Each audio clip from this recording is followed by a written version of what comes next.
Welcome to Off-Grid Path. This is a 12-part series on how we converted a rundown static caravan into our dream cabin here in the UK. I want to deep dive into how we went from this dilapidated static caravan into our cosy cabin home with no experience whatsoever. For those of you who are wanting to do something similar, I'll be taking you through all of the things that worked really well and also the countless mistakes and things that definitely didn't work throughout the whole process. If you want to check out this series and more videos like this, then just head over to my YouTube channel Off-Grid Path and subscribe for more updates.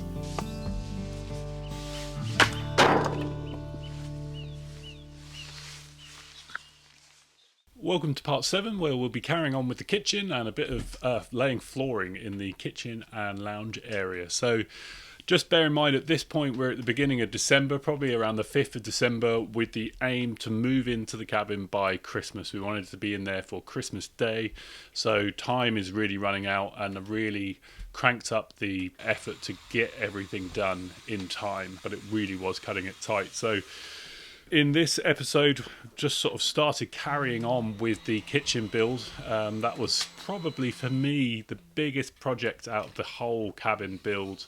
I've never obviously done anything DIY, which you've heard before, but certainly obviously never built a kitchen. So it was very much kind of working it out as we went, which is the same as everything else in the cabin. But if you remember in my previous episode, one of the main things was really wanting the kitchen to be level. So I was really using a spirit level everywhere on the kitchen because I wanted these worktops to be level. The whole cabin wasn't level. It was on the wonk, and it still is in lots of places, but really wanted that kitchen surface to be level. We're carrying on now with the base, and the base is done for the main kind of island section, which is where I'm sitting now. So now it was really a case of building that up and starting to build up the walls. And I did draw out a kind of plan of the kitchen and try to figure out how much wood I needed to buy because I didn't want to buy excess wood.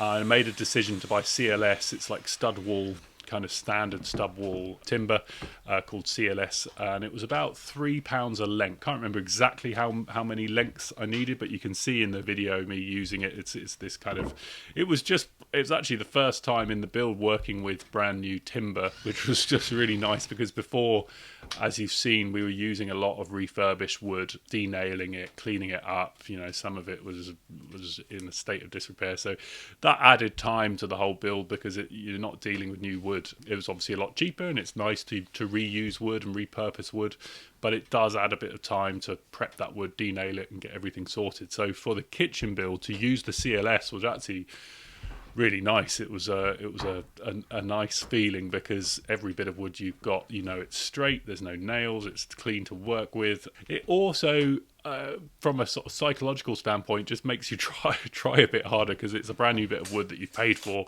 and you just want to make the most of it. So I was really thinking throughout the kitchen build a few steps ahead, just trying to think, right, you know, if I measure a bit of wood, for example, I'm thinking about other pieces I need, so how I can really maximize the length of that wood and have minimal kind of offcuts as possible to really minimize the cost. Yeah, as we start building up the kitchen, we're starting to sort of work up.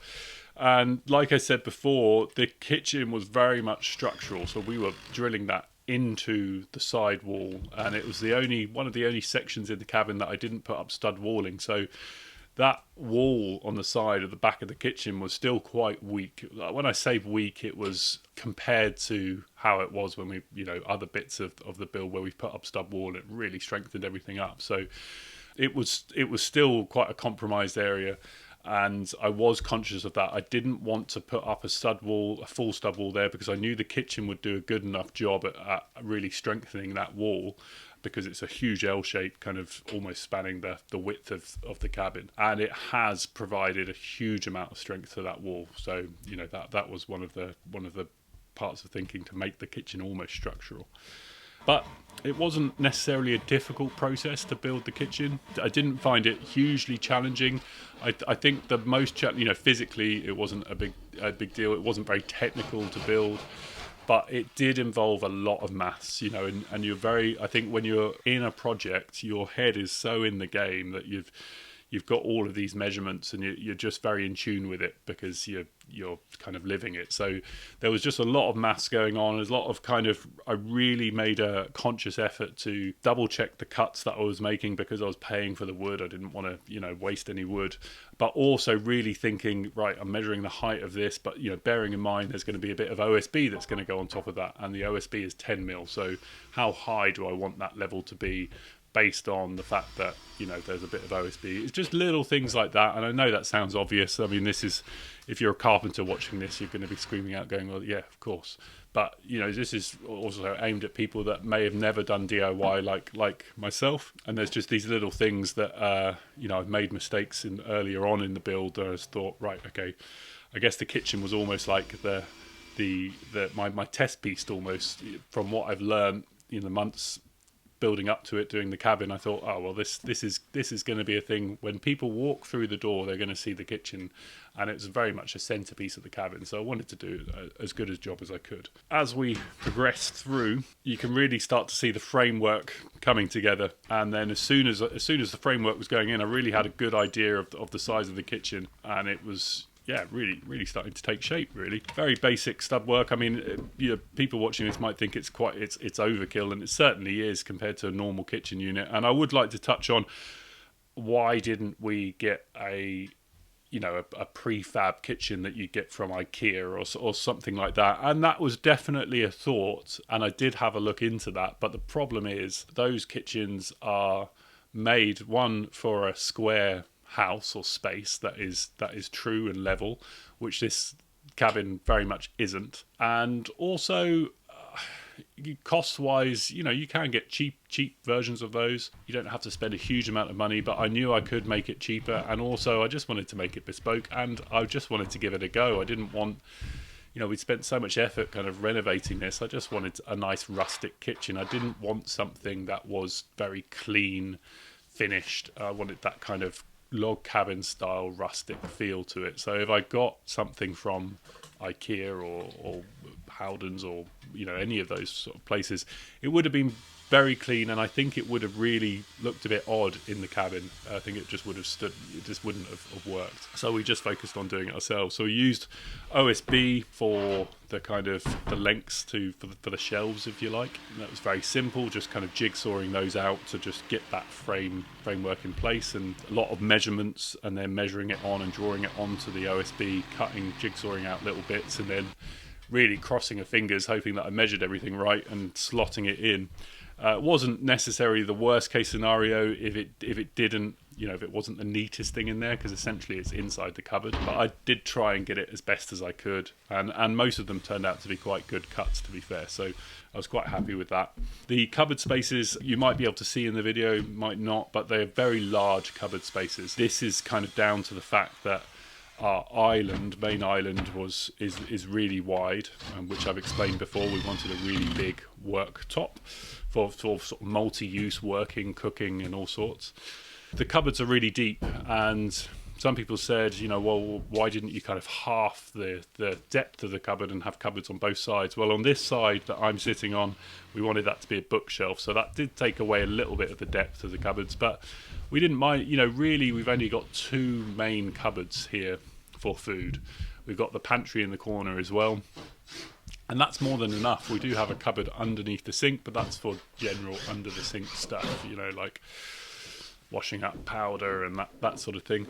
But we do have another cupboard here, which is just to my right, which is a very deep cupboard, and that was always going to be for just that kind of storage, for stuff that we'd only use once a month or once every few months. It's kind of a bit of an extra storage area, just because we had that in mind. Really, the kitchen, as much as I was nervous about it, was actually fairly straightforward, but I really did take a methodical approach, and I was very worried about it. So I took a lot of care over it, and that has obviously helped. Once we got that top section of OSB on, it was really exciting, because that's the kitchen, that's the shape. It's there and it's solid, it's not going anywhere. And now it was very much a case of kind of finishing it off. But before we did that, I thought we'd start laying the flooring for the cabin, and that was a really, again, an exciting time. And like I've said before, now we're onto the finishing part, so you really had to take care of the flooring, take care of the cuts, because there was nothing that was going to be able to disguise them or go over the top of them. So yeah, it was just a great moment to be able to lay the floor, and it went down really quickly. We used the 6x1, the same stuff we've been using to clad the walls and the outside of the cabin, because we had plenty of that.